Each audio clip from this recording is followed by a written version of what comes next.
Special News Bulletin: Hurricane ERIN 2025 raises global concern. Good evening, and welcome to this special news report. The world's attention in recent hours has been firmly focused on the Atlantic Ocean, where Hurricane ERIN has rapidly intensified into the first and strongest tropical cyclone so far of the 2025 Atlantic hurricane season. With sustained winds reaching 160 miles per hour, equivalent to more than 250 kilometers per hour, ERIN has now been classified as a Category 5 hurricane, the highest level on the Saffir-Simpson scale. This marks one of the most powerful storms recorded in recent years and serves as a stark reminder that the 2025 season has entered its peak phase, bringing with it unpredictable and potentially devastating impacts across the North Atlantic region. ERIN, the first storm of the season, but far from ordinary. From the moment it formed in the central Atlantic, ERIN distinguished itself from typical early-season storms. Instead of intensifying gradually, it strengthened at alarming speed, jumping from Category 3 to Category 4 and finally reaching Category 5 status in less than 36 hours. Satellite data shows a well-defined eye, compact storm structure, and powerful convection bands radiating hundreds of miles outward. Experts warn that ERIN is not only powerful but also increasingly dangerous due to its expanding size. Even regions outside the direct path of the eye are expected to feel serious impacts in the coming days. Current trajectory and immediate threats. According to the U.S. National Hurricane Center, ERIN is now moving northward, heading in the direction of Bermuda. Over the next 48 to 72 hours, the storm is expected to maintain its strength while further expanding in size. Before reaching Bermuda, ERIN will make a close pass to the northern Leeward Islands in the Caribbean.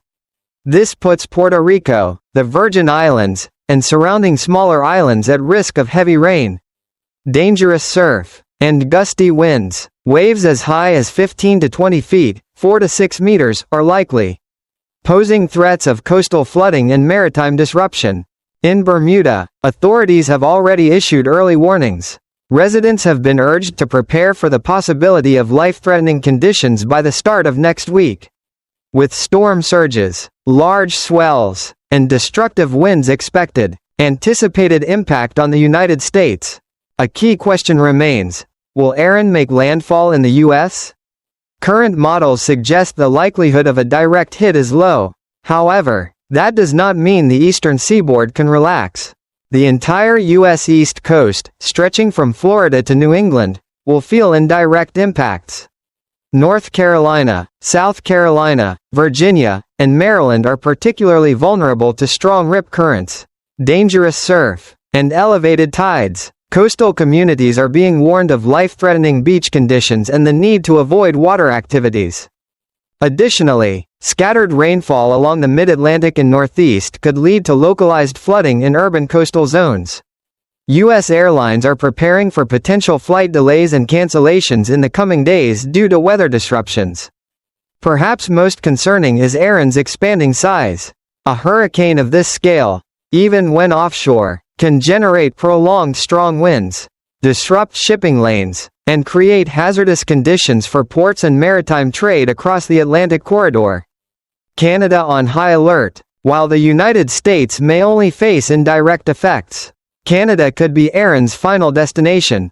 Extended forecasts show the storm tracking toward Atlantic Canada, including Nova Scotia, Newfoundland, and New Brunswick. These provinces are accustomed to dealing with post-tropical storm remnants.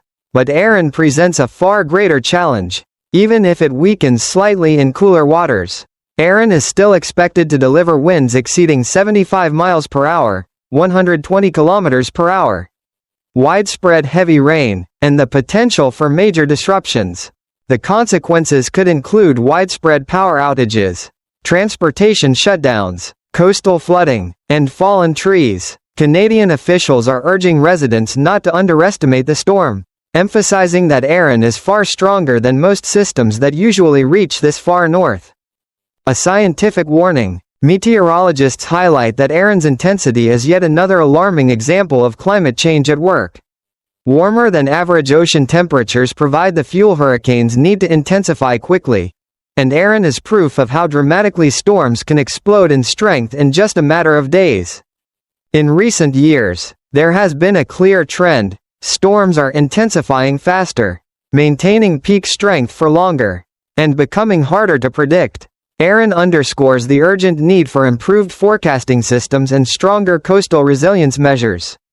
Safety guidance for residents. With ERIN continuing to strengthen and shift northward, authorities across the Caribbean, Bermuda, the United States, and Canada have issued urgent warnings.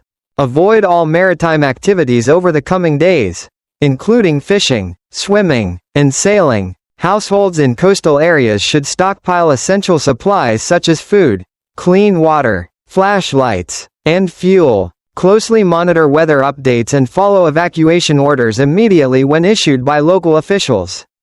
Tourists in Bermuda, the Bahamas, and along the U.S. East Coast are advised to check with airlines and hotels for contingency plans and adjust travel schedules as needed. Conclusion. Ladies and gentlemen, ERIN is not just another powerful storm, it is a chilling reminder of how nature is becoming increasingly volatile in the era of global climate change. By reaching Category 5 strength so early and so rapidly, ERIN has raised alarm worldwide. In the coming days, ERIN's path and strength will be watched closely. Whether in the Caribbean, Bermuda, the United States, or Canada, preparation and vigilance will be key to minimizing risks. We will continue to bring you the latest developments on Hurricane ERIN as they unfold. Thank you for joining us for this special report.